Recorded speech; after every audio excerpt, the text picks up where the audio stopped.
Hello everyone. इस video में हम भारत के भूगोल का पहला टॉपिक भारत के बारे में पढ़ेंगे। ईरानी जब भारत में आए तो उन्होंने सिंधु नदी को हिंदू नदी कहा और देश को हिंदुस्तान कहा। यूनानी जब भारत में आए तो उन्होंने सिंधु नदी को इंडस कहा, भारत को इंडिया कहा। भारत के उत्तर में हिमालय पर्वत है, उत्तर पश्चिम में हिंदू कुश व सुलेमान श्रेणियाँ हैं। हिंदू कुश पर्वत अफगानिस्तान में जो हिमालय का भाग है उसको बोलते हैं। सुलेमान श्रेणियाँ पाकिस्तान में जो हिमालय का भाग है उसको बोलते हैं। उत्तर पूर्व में पूर्वांचल पहाड़ियाँ। भारत के पूर्वी राज्यों में हिमालय पर्वत का जो भाग है उसको पूर्वांचल पहाड़ियाँ बोलते हैं। भारत के दक्षिण में हिंद महासागर है।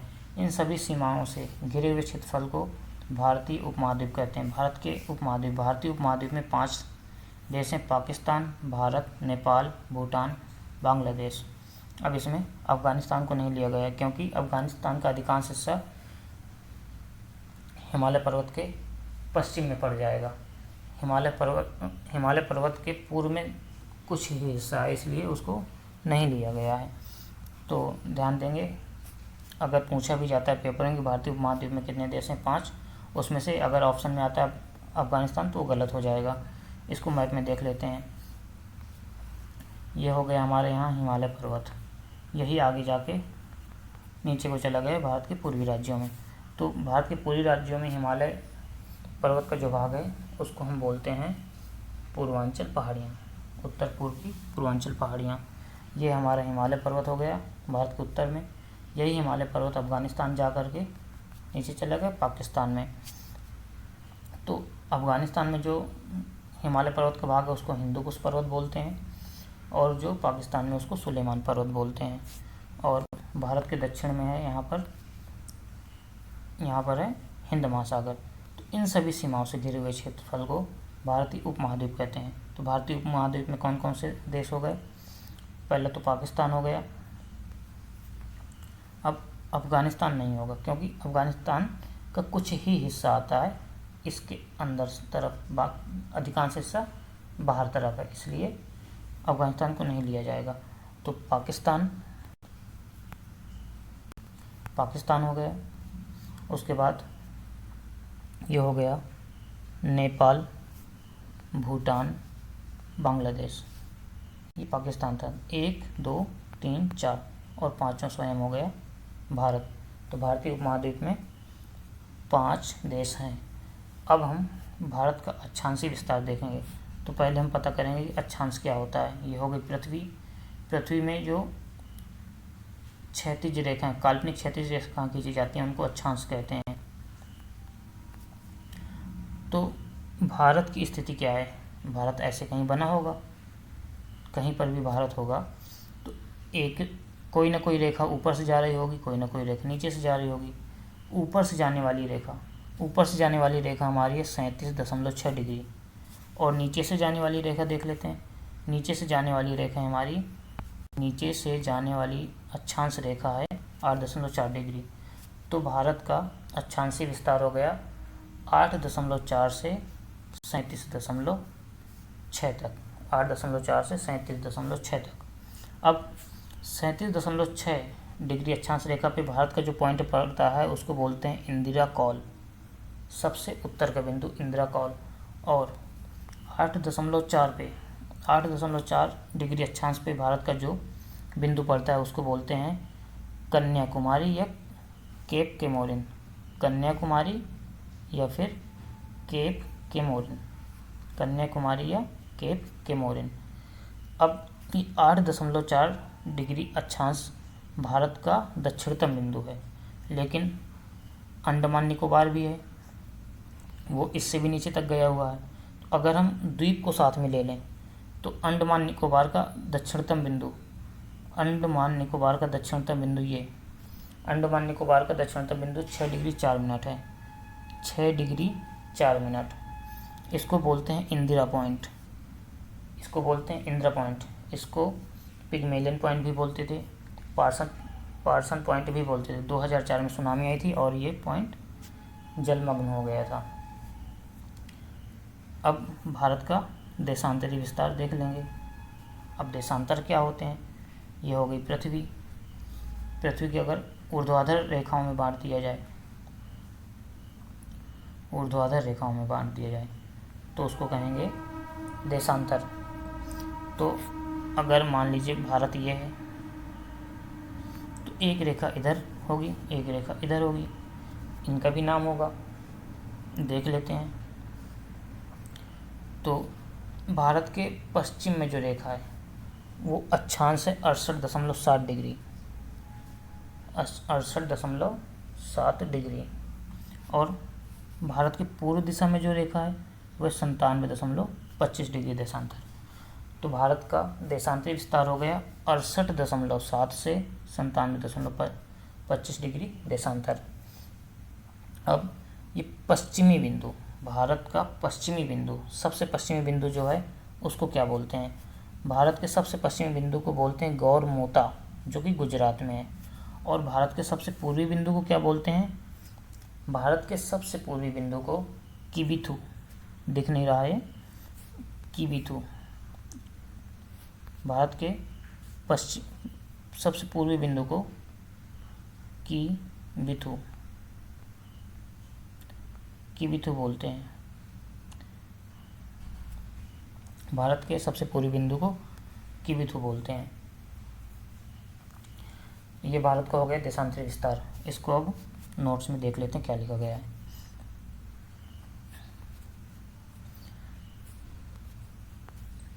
अक्षांशीय विस्तार, भारत का अक्षांशीय विस्तार 8.4 से 37.6 तक है। 8.4 डिग्री अक्षांश को बोलते हैं कन्याकुमारी या केप केमोरिन, और 37 डिग्री 6 मिनट को बोलते हैं इंदिरा कौल, जो कि जम्मू कश्मीर में है। अगर हम भारत के निम्नतम अक्षांश को देखें जो कि अंडमान निकोबार में पड़ता है, वो है 6 डिग्री 4 मिनट। उसको बोलते हैं Indira Point, Pygmalion Point, Parson Point. ये उसी के ही नाम है। 2004 में सुनामी आई थी जो कि जलमग्न हो गया था। ये अंडमान निकोबार द्वीप का जो दक्षिणतम बिंदु है ये भूमध्य रेखा से केवल 876 किलोमीटर दूर है। भूमध्य रेखा क्या होती है? अगर पृथ्वी के बीचों बीच एक काल्पनिक रेखा मान ली जाए जो पृथ्वी को दो बराबर भागों में बांटे तो उसको भूमध्य रेखा कहते हैं। तो भारत भूमध्य रेखा के ऊपर है। कितनी दूर? 876 किलोमीटर दूर से शुरू हो जाता है भारत, फिर ऊपर को बढ़ता जाएगा। अब आगे देख लेते हैं। मैप में एक बार फिर से चलते हैं। मैप में कुछ चीज़ें रह गई हैं। अगर भारत की पश्चिम से पूर्व तक लंबाई नापें तो 2933 किलोमीटर है। 2933 किलोमीटर। भारत की पूर्व से पश्चिम लंबाई कितनी है? 2933 किलोमीटर। यही अगर हम भारत की उत्तर से दक्षिण लंबाई नापें, उत्तर से दक्षिण लंबाई नीचे से लेकर ऊपर तक, तो 3214 किलोमीटर है। कितनी है? 3214 किलोमीटर। आगे देखते हैं, नोट्स में चलते हैं।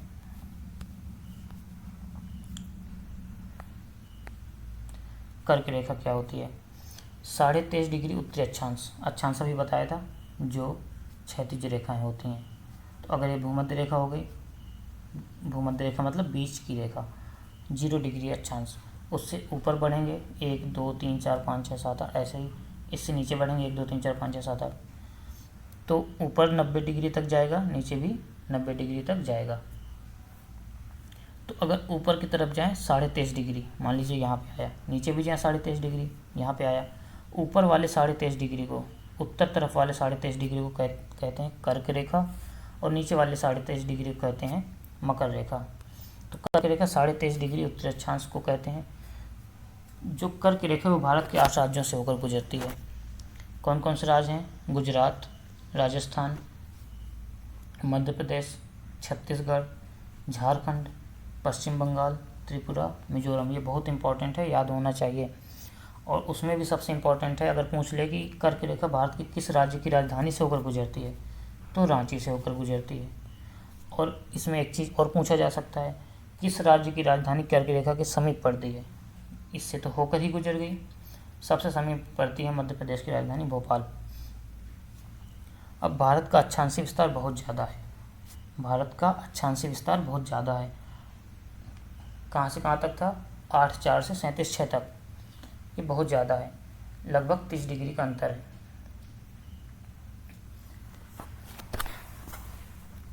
तो अधिक अक्षांशीय विस्तार के कारण दिन रात की अवधि पर प्रभाव पड़ता है। केरल में सबसे छोटे और सबसे बड़े दिन की अवधि में 45 मिनट का अंतर होता है। सबसे छोटा दिन जो होगा और सबसे बड़ा दिन जो होगा, उन दोनों का अगर टाइम देखेंगे तो केवल 45 मिनट का अंतर होता है। जबकि लेह में सबसे छोटे दिन और सबसे बड़े दिन की अवधि में जब अंतर देखते हैं तो 5 घंटे तक का होता है। तो अधिक अक्षांशीय विस्तार का प्रभाव दिन रात की अवधि पर भी पड़ता है। केरल भूमध्य रेखा के पास पड़ जाता है, जबकि लेह भूमध्य रेखा से बहुत दूर पड़ जाता है। इस जितना ज़्यादा अक्षांशीय विस्तार उतना ज़्यादा दिन रात की अवधि में फ़र्क पड़ता है। आगे देखते हैं। अब हम भारत की मानक देशांतर रेखा देखेंगे। भारत की मानक देशांतर रेखा 82.5 डिग्री पूर्वी देशांतर है। ये मिर्ज़ापुर से होकर गुजरती है। पूर्वी देशांतर रेखा 5 राज्यों से होकर गुजरती है: उत्तर प्रदेश, मध्य प्रदेश, छत्तीसगढ़, उड़ीसा, आंध्र प्रदेश। इसको हम मैप में देख लेंगे पहले। ये हमारा हो गया भारत का सबसे पश्चिम का बिंदु हो गया 68.7 डिग्री देशांतर। ये हो गया भारत का पूर्वोत्तर बिंदु, सबसे पूर्व का बिंदु, सर्वसे पूर्व का बिंदु है 97 डिग्री 25 मिनट। अब इन दोनों के बीच में बहुत अंतर है, लगभग 30 डिग्री का अंतर है। अगर ये देशांतर है पृथ्वी में, अगर हमें देशांतर खींच दें, ये हमने देशांतर खींच दिया। जब इधर से इधर को जाएंगे तो एक देशांतर से जब दूसरे देशांतर में पहुंचेंगे तो 4 मिनट टाइम बढ़ता जाएगा। तो अगर यहाँ पे 4 बज रहे हैं तो यहाँ पे 3:56 होंगे, यहाँ और कम हो जाएगा 4 मिनट, ऐसे बदलता जाता है। अब भारत में जो यहाँ रह रहा होगा उसके में समय कम होगा, यहाँ रहने वाले के पास समय ज़्यादा होगा, ऐसे में अव्यवस्था फैल जाएगी। इसके लिए तय किया गया कि बीच का एक मानक समय ले लेते हैं, बीच की देशांतर रेखा को मानक समय मान लेते हैं। तो बीच की यहाँ है 68.7, यहाँ 97.25, दोनों के बीच का हुआ 82.5 डिग्री। 82.5 डिग्री को मान लिया गया मानक देशांतर रेखा, जो कि उत्तर प्रदेश के इलाहाबाद के पास से मिर्ज़ापुर से होकर गुजरती है। अब देशांतर रेखा कोई पॉइंट तो होती नहीं है, देशांतर रेखा होती है लंबवत रेखाएं, काल्पनिक। तो ये एक लंबे क्षेत्रफल से गुजरी होगी। तो देशांतर रेखा ऐसे ही गुजर जाती है हमारी 5 राज्यों से ऊर्ध्वाधर गुजर जाती है। तो कौन कौन से राज्य पड़ते हैं देख लेंगे। हमारी मानक देशांतर रेखा किन किन राज्यों से होकर गुजरती है। मानक देशांतर रेखा उत्तर प्रदेश से गुजरती है, मध्य प्रदेश से गुजरती है, छत्तीसगढ़ से गुजरती है, उड़ीसा से गुजरती है और आंध्र प्रदेश से गुजरती है। अब ये जो हमारा 82.5 डिग्री पूर्वी देशांतर है, ये ग्रीनविच मतलब 0 डिग्री देशांतर, 0 डिग्री देशांतर से 5 घंटा 30 मिनट आगे है, क्योंकि 82.5 1 डिग्री में 4 मिनट होते हैं, एक डिग्री में 4 मिनट होते हैं। जब इसमें 4 का गुणा करेंगे तो आ जाएगा 5 घंटा 30 मिनट। तो हमारा मानक समय ग्रीनविच से 5 घंटा 30 मिनट आगे है। अब आगे देखते हैं अरुणाचल प्रदेश में सूर्य उदय भारत के पश्चिमी बिंदु कच्छ से 2 घंटा पहले उदय होता है।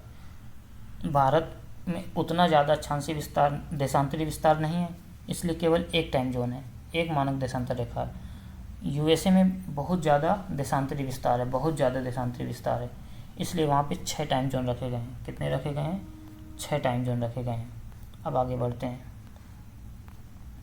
भारत की अब सीमा रेखा देखेंगे।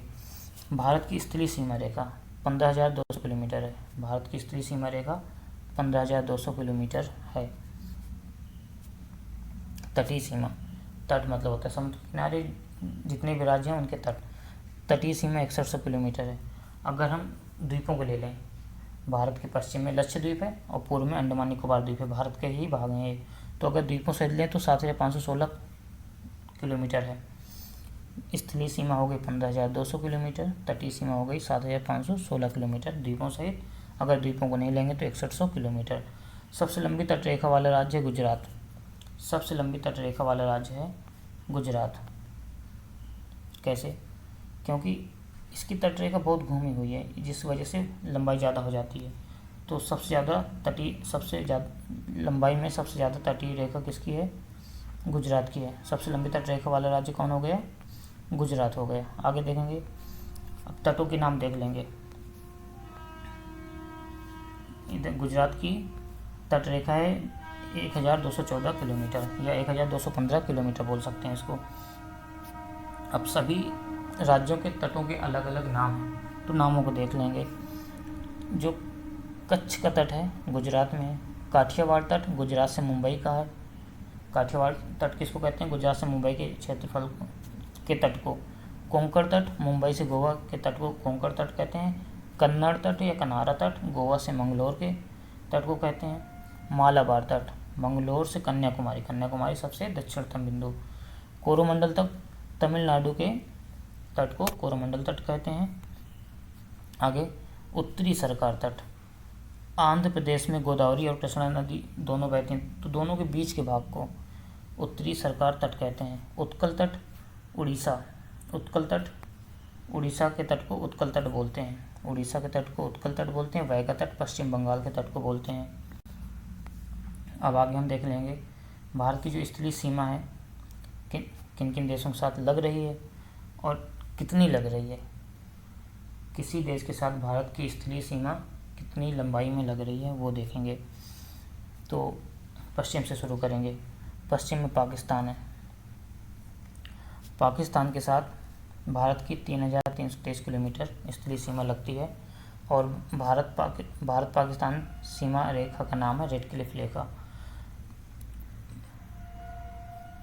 पाकिस्तान भारत के 5 राज्यों के साथ सीमा बनाता है। गुजरात के साथ, राजस्थान के साथ, पंजाब के साथ, जम्मू कश्मीर के साथ, लद्दाख के साथ। आगे देखेंगे अफ़गानिस्तान भारत के साथ 106 किलोमीटर लंबी सीमा रेखा साझा करता है। अफ़गानिस्तान और भारत के बीच की सीमा रेखा को डूरंड रेखा कहते हैं। अफ़गानिस्तान केवल एक राज्य के साथ सीमा रेखा साझा करता है, वो भी है जम्मू कश्मीर, जो कि पाक अधिकृत कश्मीर है। उस पर अभी हमारा अधिकार नहीं हो पाया है। आगे देखेंगे चीन की भारत के साथ सीमा रेखा की लंबाई 3,488 किलोमीटर है। भारत और चीन के बीच सीमा रेखा का नाम है मैकमोहन रेखा। मुख्यतः यह अरुणाचल प्रदेश और चीन के बीच की सीमा रेखा का नाम है। चीन भारत के 6 राज्यों के साथ सीमा साझा करता है, जम्मू कश्मीर, लद्दाख, हिमाचल प्रदेश, उत्तराखंड, सिक्किम, अरुणाचल प्रदेश। आगे देखेंगे नेपाल भारत के साथ 1,751 किलोमीटर की सीमा रेखा साझा करता है। 1,751 किलोमीटर। यह भारत के 4 राज्यों के साथ सीमा साझा करता है।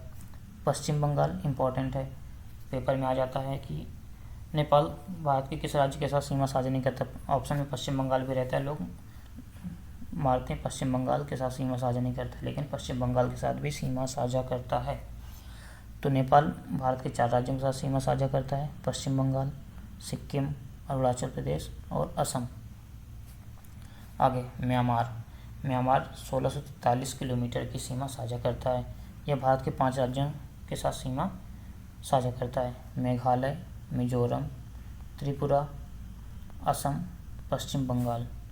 आगे देखेंगे बांग्लादेश भारत के साथ 4,096 किलोमीटर की सीमा साझा करता है, जो कि सबसे ज़्यादा लंबी सीमा रेखा है। तो भारत की किस देश के साथ सबसे ज़्यादा लंबी सीमा रेखा साझा होती है? बांग्लादेश के साथ।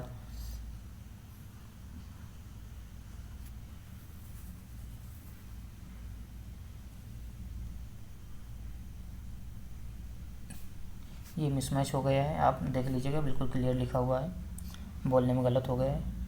अगर दोबारा बोलेंगे टाइम वेस्ट होगा। आगे देखते हैं। अब भारत के कितने चैनल्स हैं? चैनल मतलब कोई टीवी चैनल नहीं, ये जो अक्षांश होते हैं, अक्षांशीय चैनल। भारत के पश्चिम में लक्षद्वीप है, लक्षद्वीप के दक्षिण में मिनिकॉय द्वीप है। मिनिकॉय के भी दक्षिण में मालदीव नाम का देश है। तो मालदीव और मिनिकॉय के बीच से 8 डिग्री देशांतर गुजरी, 8 डिग्री अक्षांश रेखा गुजरी हुई है, इसलिए उसको कहते हैं 8 डिग्री चैनल। मिनिकॉय और लक्षद्वीप के बीच से 9 डिग्री अक्षांश रेखा गुजरी हुई है, इसलिए उसको कहते हैं 9 डिग्री चैनल। इसी तरह आगे देखेंगे कि भारत के पूर्व में दक्षिण पूर्व में अंडमान निकोबार द्वीप समूह है। अंडमान और निकोबार, तो अंडमान के मेन द्वीप अगर देखें तो उत्तरी अंडमान, मध्य अंडमान, दक्षिणी अंडमान, लिटिल अंडमान। अंडमान हो गया। इसी तरह निकोबार के भी भाग देखें, द्वीप देखें तो कार निकोबार, ग्रेट निकोबार, इनको ध्यान से देखना है। उत्तरी अंडमान, मध्य अंडमान, दक्षिणी अंडमान, लिटिल अंडमान, मतलब उत्तरी और दक्षिणी के बीच में एक और एक नीचे। उत्तरी के बाद मध्य, मध्य के बाद दक्षिणी, दक्षिणी के बाद लिटिल। इसी तरह निकोबार को car Nicobar, great Nicobar, great Nicobar नीचे होगा। तो कार निकोबार और लिटिल अंडमान, कार निकोबार और लिटिल अंडमान के बीच से 10 डिग्री अक्षांश रेखा गुजरी हुई है, इसलिए कार निकोबार और लिटिल अंडमान के बीच 10 डिग्री अक्षांश चैनल है, 10 डिग्री चैनल है। अब दो तरह से क्वेश्चन पूछता है कि अंडमान और निकोबार के बीच कितने डिग्री चैनल है, तो 10 डिग्री। अगर ज़्यादा डीप पूछेगा तो किन के बीच है, ऑप्शन में ये दे देगा लिटिल अंडमान, दक्षिणी अंडमान, ग्रेट निकोबार, कार निकोबार। तो हमें पता होना चाहिए कि लिटिल अंडमान और कार निकोबार के बीच 10 डिग्री चैनल है। आगे देखेंगे म्यांमार का एक द्वीप है कोको द्वीप, और यह हो गया उत्तरी अंडमान। उत्तरी अंडमान और कोको द्वीप के बीच से जो चैनल गुजरती है उसको कहते हैं कोको चैनल। और देख लेंगे उत्तरी अंडमान में अंडमान निकोबार की सबसे ऊंची चोटी सैडल पीक है। मध्य अंडमान निकोबार का सबसे बड़ा द्वीप है। दक्षिणी अंडमान में अंडमान निकोबार की राजधानी पोर्ट ब्लेयर है। क्लियर। आगे देखते हैं 30 दिसंबर 2018 को प्रधानमंत्री मोदी जी ने अंडमान निकोबार के कुछ द्वीप समूहों का नाम रखा था। क्या क्या रखा था? एक रखा था रॉस द्वीप समूह का नाम रख दिया था नेता सुभाष चंद्र बोस द्वीप। रॉस द्वीप समूह का नाम रखा था नेता सुभाष चंद्र बोस द्वीप समूह। नील द्वीप समूह का नाम रखा था शहीद द्वीप। नील द्वीप समूह का नाम रखा था शहीद द्वीप।